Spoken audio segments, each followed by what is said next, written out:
বিরতির পর স্বাগত। রাজ্যে প্রতিনিয়ত যান সন্ত্রাস অব্যাহত, রাজধানীতেও ঠিক একই চিত্র।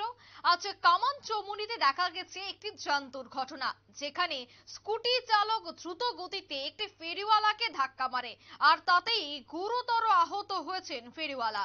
সঙ্গে সঙ্গে পথ চলতি মানুষ ওনাকে উদ্ধার করে হাসপাতালে নিয়ে যায়। খবর দেওয়া হয় দমকল কর্মীদেরকেও, তারাও ঘটনাস্থলে উপস্থিত হয়।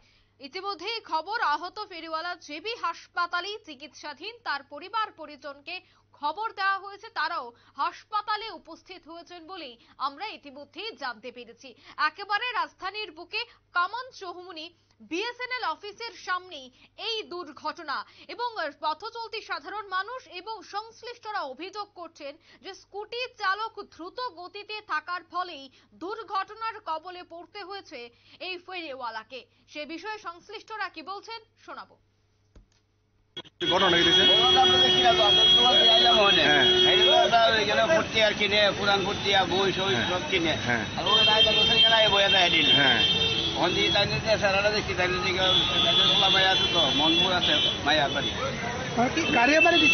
বাইক বলে বাড়ি দিয়ে বলা যায়, আমরা তো দেখছি না,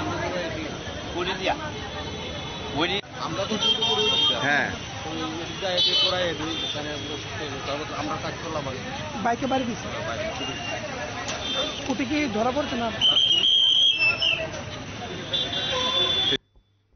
আপনারা শুনলেন সংশ্লিষ্টদের বক্তব্য এবং ট্রাফিক কর্মীর বক্তব্য, কিন্তু সেই জায়গায় প্রশ্ন, ট্রাফিক দপ্তর এবং পুলিশ দপ্তরের পক্ষ থেকে দেখা যায় প্রতিনিয়ত সচেতনতা শিবির বা অ্যাওয়ারনেস ক্যাম্পের আয়োজন করা হয়, সাধারণ মানুষকে সচেতন করা হয়, বোঝানো হয় যে দ্রুত গতিতে যেন তারা যানবাহন না চালায়। কিন্তু তারপরেও একই ঘটনা দেখা যায়, প্রতিনিয়ত এই ধরনের দুর্ঘটনার কবলে পড়তে হচ্ছে পথ চলতি সাধারণ মানুষকে, যার জন্য ইতিমধ্যেই পুলিশ আধিকারিক সহ ট্রাফিক দপ্তর বলছেন যে এই যে সচেতনতা শিবির করা হচ্ছে, তাতে মানুষ যেন সচেতন হয়, এই ধরনের ঘটনা যেন না ঘটে রাজ্যের বুকে, তারই যেন সে কথাই বলছেন আধিকারিকরা।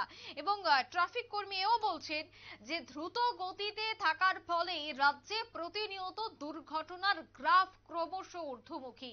যদি প্রত্যেকেই সমগতিতে তাদের যানবাহন চালায়, তবে এই ধরনের দুর্ঘটনা রাজ্যের বুকে অনেকটাই কমে যাবে। এখন দেখার বিষয়, এই ঘাতক স্কুটি চালককে পুলিশ আটক করতে সক্ষম হয় কিনা। নিয়ে নিচ্ছে ছোট্ট একটি বিজ্ঞাপন বিরতি, সঙ্গে থাকুন।